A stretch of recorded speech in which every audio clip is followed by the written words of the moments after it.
બાપા હતા ને એને ઘરે એક મહેમાન આવ્યા કે જાદુ બાબા પગથાણ બહુ તમારે, એ કે પગથાણ જ દેખાય, તાણ કેટલી એ ન દેખાતી તમે.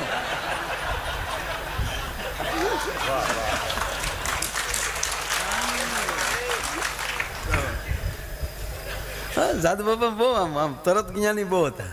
એનો કવો જોવરાવા લાવ્યા. કૂવો ગાળવો એટલે જોવા આવે ને, તે એના પરિવારના ભાઈઓ લઈ આવ્યા.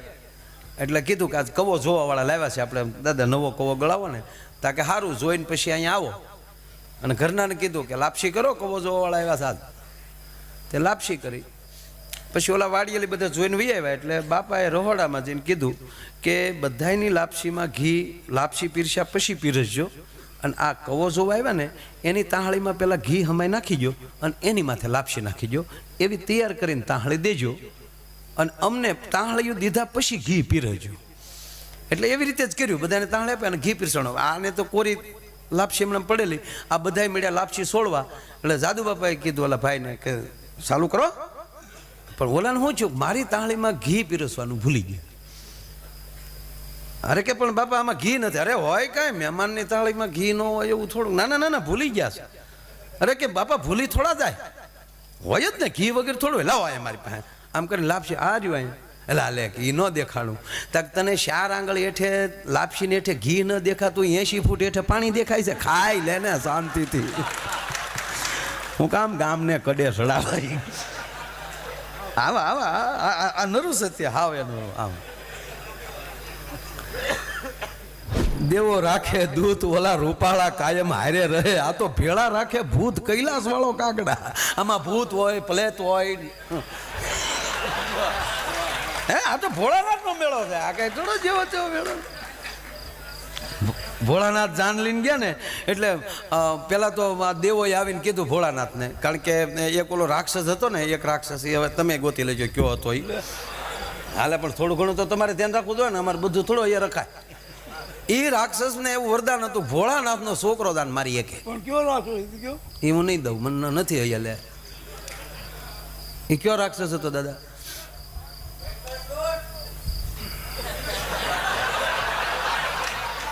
વાહ, તો તમે એમણામ કહી ગયા ને હાસું પડી જાય તો અમે ઘીરે નો રહી. હા, પણ ઓલા બાપુને નામ આવડતું છે, જે કારુના કહે ને ભજન ગાવ કરે ને, એને પૂછો કે શું નામ હતું એનું. હવે ગોતજો તમે. એ તો આઈના નામ દે. એની નજીક જે પડતો હોય ને એને जो देखो इसलिए मैं बोल रहा था, गुजराती वो नहीं समझ सकते ना, इसलिए मैं हिंदी में बोलने की बात कर रहा था. हाँ, तो એ ભાઈ એને સાંભળતા ને એ સાલું જ છે કે છે, ખોટું હોય તમે પછી અહીંયા ધ્યાન રાખજો. એને સાંભળવા હોય તો એ મફતમાં મળે છે ને, અમારા પૈસા થાય છે. અમે કે હાવ લુકેશ નથી ભાઈ હાવ. પણ આપણે શું થાય, ઠેઠ અમરનાથ જાય ને કોઈક કેળે એમ કે ત્યાં સફેદ કબૂતર મળે ને જોવા, તો જોજો બહુ ભાગ કહેવાય. તો પછી આપણે ભોળાનાથને ભૂલી જાય ને, પારેવા ગોચ્યા કરીએ આપણે. એટલે આપણે નક્કી ન થાય ભોળાનાથના દર્શન કરવા પારેવા ગોતવા આવ્યા આપણે. હા, એટલે આમાં એવું થાય પછી તમને મેળો એમાં આવ્યો જાય. હા, મારે હું કહેવું છું નાખી મારી નાનકી એમ તો એક્ઝેક્ટલી. એટલે એ રાક્ષસનું નામ કંઈક હતું, પણ એને વરદાન એવું હતું, બ્રહ્માએ વરદાન એવું આપેલું, અને એટલે બ્રહ્માજી પાસે એવું માગી લીધેલું, તને શિવનો પુત્ર જ મારી શકે. અને પછી તો ભોળાનાથ તો કાંઈ હતું તો નહીં, કાંઈ લગ્ન બગન તો કરેલા નહોતા. એટલે રાક્ષસને ફાવી ગયું કે આને તો જે લગ્ન જ નથી કર્યા, તેની લગ્ન કરે, દીકરો થાય, મોટો થાય, પછી મારે ને. અને પછી તો એ એવો છો ને સાહેબ, તે દેવોને જ મારે. હા, ઇન્દ્રને તો તોડી નાખ્યો, મારે વાડ હોઈ જઈએ ઇન્દ્રને. બધા દેવોને એટલો બધો હેરાન કરે, એટલે દેવો ત્રાહિમામ થઈ અને બ્રહ્માજી પાસે જાય. એટલે બ્રહ્માજીએ કીધું કે ભાઈ એને તો શિવનો પુત્ર જ મારી એકે, તમે મહાદેવ પાસે જાઓ. જો એ માને અને જો લગ્ન કરવા તૈયાર થાય. હવે શિવ પાસે ગયા તો શિવ સમાધિમાં જગાડાય તો નહીં. કામદેવને ટૂંકમાં મોકલે છે, અને કામદેવને ભગવાન બાળીને ભસ્મ કરે છે, અને જ્યાં લાંબી કથા છે એમાં નથી જાવ, પણ ટૂંકમાં ભોળાનાથ પછી જાગ્યા ને દેવોએ ત્રાહિમામ શરણાગતસુ મહાદેવ ઉગારો. એટલે ભોળાનાથ કે છે હું ભાઈ ક્યાં હુआ? એ કે હુआ नहीं है होता है. क्या होता है? कुछ कुछ होता है, वर्ड में આવતા है, वहाँ में આવતા है, ढीमड़ा થતા है, हमको बहुत मारता है. અને એટલે અમારે એવા હે કે અમે બધા ભેગા થઈને આપકો લગ્ન કી વાત કરને આયા હે. ભોળાનાથ કે પણ લગ્ન કરવા હોય તો પાછું મૂળ તો જોવે ને. એક જગ્યાએ દુકાનમાં બોર્ડ માર્યું હતું લગ્નની તમામ સામગ્રી અહીં મળે છે. તો ભૂરો ન્યા ગયો, ન્યાજીને કીધું કન્યા છે કન્યા? ઓલો કે કન્યા નો હોય નીકળ, કન્યા નો હોય તો એની વગરની સામગ્રી લઈને શું કરવી, ડોકે બાંધવી.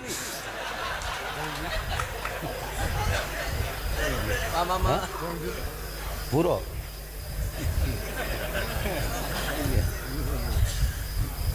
એટલે ભોળાનાથે કીધું. એટલે અહીંયા ત્યારે તમે સાંભળી લ્યો કે માતાજીનું અવતરણ થઈ ગયેલું. સપ્તઋષિ એની પરીક્ષા કરી આવેલા. નારદજી એ સમાચાર લઈ આવેલા કે હિમાલયના ઘરે જે દીકરી જન્મી છે એ સતી પોતે જ છે. એટલે ભોળાનાથને કીધું કે અમે ત્યાં બધું જોઈ આવ્યા છીએ. ઠેકાણું બહુ સારા.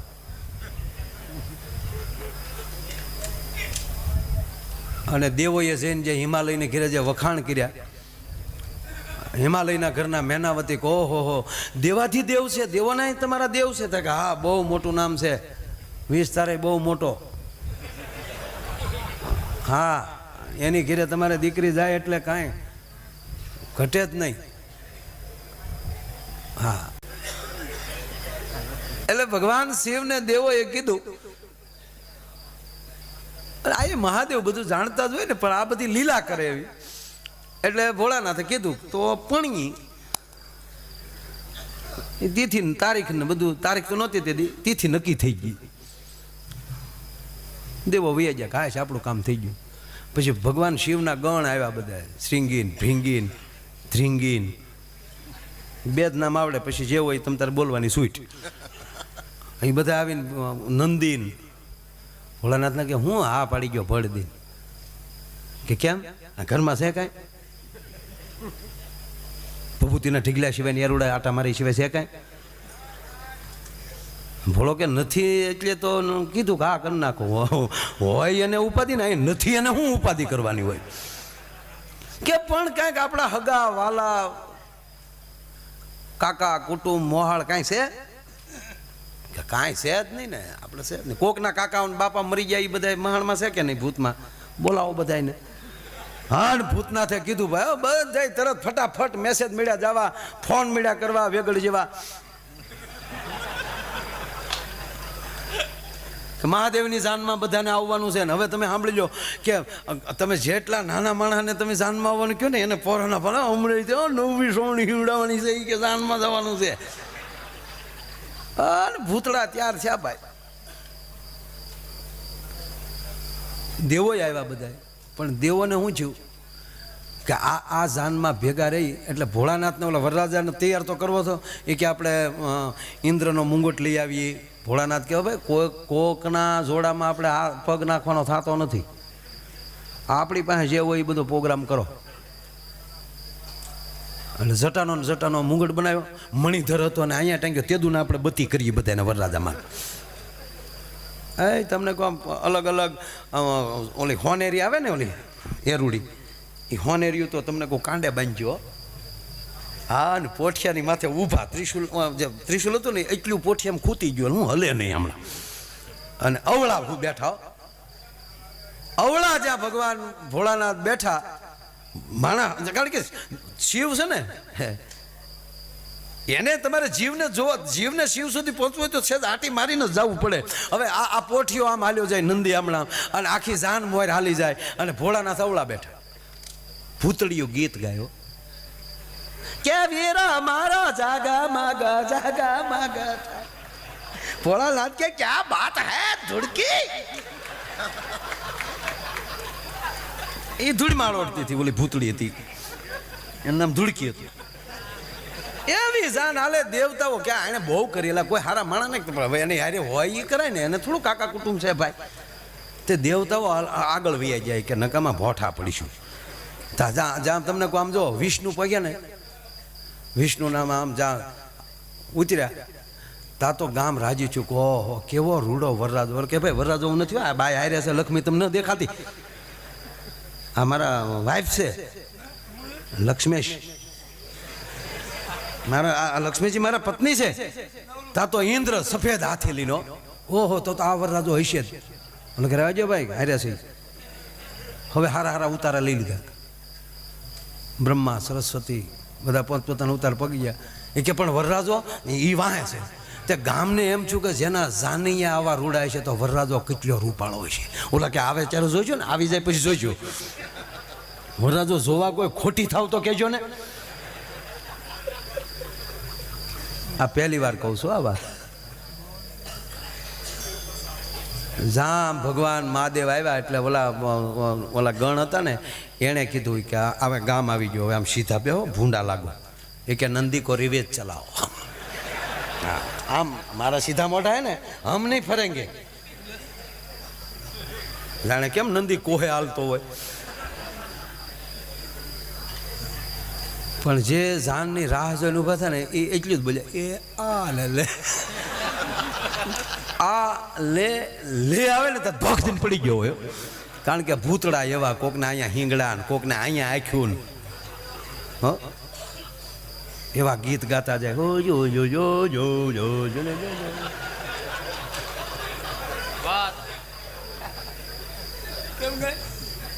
હો જો જો જો બો જો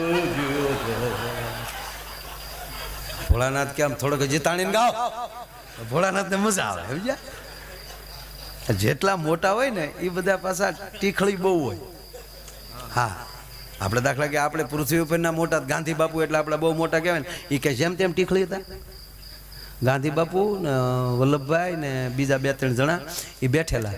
તે ગાંધી બાપુ બેઠા બેઠા રેટીઓ કાઢતા હતા. તે ઓલા કીધું કે હે બાપુ કે હા આપણે આ અત્યારે કોઈને રૂપ શું કે વિશ્વ સુંદરીનો એવોર્ડ દેવો હોય તો રૂપાળામાં રૂપાળી બાઈ કોણ? ગાંધી બાપુ કે કસ્તુરબા. એને લખેલું છે આ વાત એની આત્મકથામાં. કસ્તુરબા કેટલા રૂપાળા હતા આપણે ફોટા જોયા જ છે. તે હામી ઓસરીમાં કસ્તુરબા રેટીઓ કાઢતા હતા ને એને આમ હું સાંભળેલું. એને હાથ કરી, છોકરા હું દાંત કાઢો? કે કાંઈ નહીં બા. તક ના ના કયો તો ખરા. પછી કસ્તુરબાઈ ગાંધીજીને બાપુ જ કહેતા. હા, અને ગાંધી બાપુ કસ્તુરબાને બા જ કહેતા. હા, ખાલી બાપુ. હજી આપણે ઘરમાં ઘણી વાર કહેતા જ હોય. આપણે નથી સા બા બનાવો.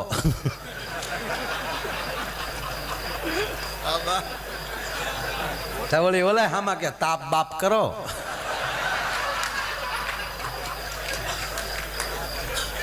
એટલે આવું થતું જ હોય એમાં કઈ.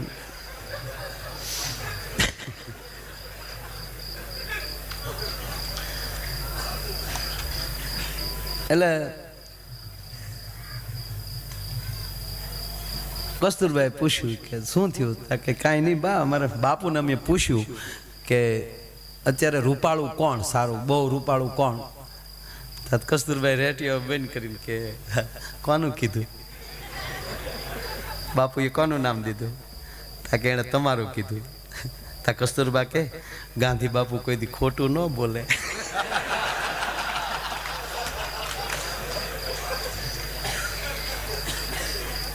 પણ મને એમાંથી એક બહુ સરસ મેસેજ મળ્યો છે. એટલે જ ગાંધી બાપુ કહેવું પડે આપણે એને. શું કામ? કે એને વિશ્વમાં પોતાની પત્ની કરતા બીજું કોઈ સુંદર ન દેખાતું હોય ને એ જ બાપુ બની શકે. એ જ ગાંધી બાપુ બની શકે. ગાંધી બાપુને ખીચો નહોતો. હા, પેલા સૂટ પહેર્યો એને. હા, લંડન તો ભણવા ગયેલા સાહેબ. 21 દિવસે તો બોટ પોગાડતી સ્ટીમરમાં બેસી. તો ગાંધી બાપુ કંઈ જેમ તેમ કર્યું. પછી અહીંયા આવ્યા ને ઓલા અંગ્રેજોએ આફ્રિકામાં લઈ પાછા ટ્રેનમાં લઈ ધક્કો મારીને બારા કાઢ્યા. પછી વળ ખાઈને ગાંધી બાપુ વી આવ્યા. ટ્રેનમાં લઈ મને હેઠો કાઢ્યો, મારા દેશમાં લઈ ન કાઢો તો ગાંધી નહીં. હવે એક તો વાણિયાના દીકરા. પછી એક મુસલમાન છોકરોનો ભાઈબંધ હતો. એણે કીધું કે સારું ગમે એમ કરીને અંગ્રેજોને કાઢવા છે તો હવે હા ઠીકા જેવું છો ને અંગ્રેજોને કાઢવાની વાતો કરો છો, એમાં બોડી જોવે, તાકાત જોવે, તો એ ક્યાંથી આવે? એ કે બધું ખાવું પડે. ગાંધી બાપુ કે તો એ સાલું 100 મહિના ખાધું ગાંધી બાપુ. હા, પછી ખબર પડી, જો બાને ખબર પડી છે ને, તો બાથી બાપુ બીવે છે તો આપણે બીવું પડે એમ.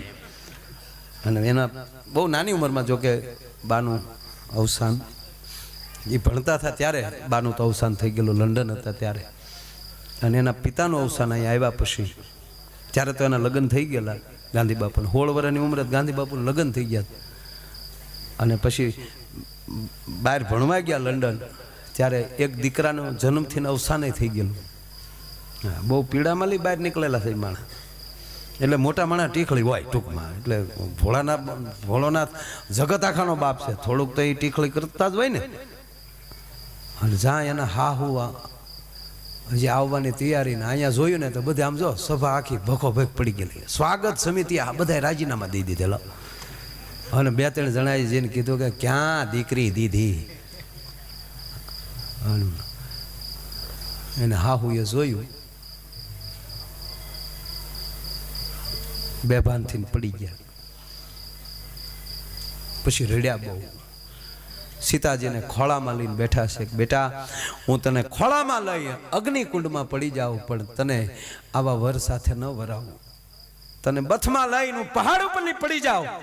અને પછી નારદજી આવે છે કે માં ગાંડી થામા મેના, તું જેને તારી દીકરી સમજશો, તારા ભાગ સારા કહેવાય કે તારી દીકરીના રૂપમાં આવી. બાકી આખા જગતની માં છે અને ઓલો જગતનો પિતા છે, એને તું કઈ રીતે કહી શકે? અને પછી એના વર્ણન એમ કહેવાય કે નારદજીએ કર્યા મહાદેવના. અને જ્યારે મેનાવતીને દ્રષ્ટિ આપી ભગવાન મહાદેવને જોવા માટે, નારદે ઉમાના માને દ્રષ્ટિ આપી કે હવે જો તારા ઘરે કોણ પરણવા આવ્યો છે. વાત એ હાલે છે, અહીંયા તો જેને દ્રષ્ટિ હશે એ જ અહીંયા આવ્યું હોય, જેના પવિત્ર કાન હશે એ જ અહીંયા આવ્યું હોય. અને એ સદગુરુની પૂર્ણ કૃપા થાય ત્યારે એક સારા કાન બને છે અને સારી દ્રષ્ટિ બને છે. અને એવો જે આ શિવરાત્રિનો મેળો, અહીંયા કેટલું બોલવું, કેમ બોલવું, શું કામ બોલવું એ કોઈ નહીં.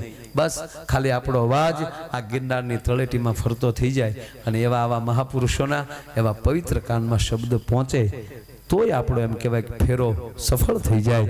અને એવો આ ભવો ભવનો મેળો ભવનાથનો કેવલ ને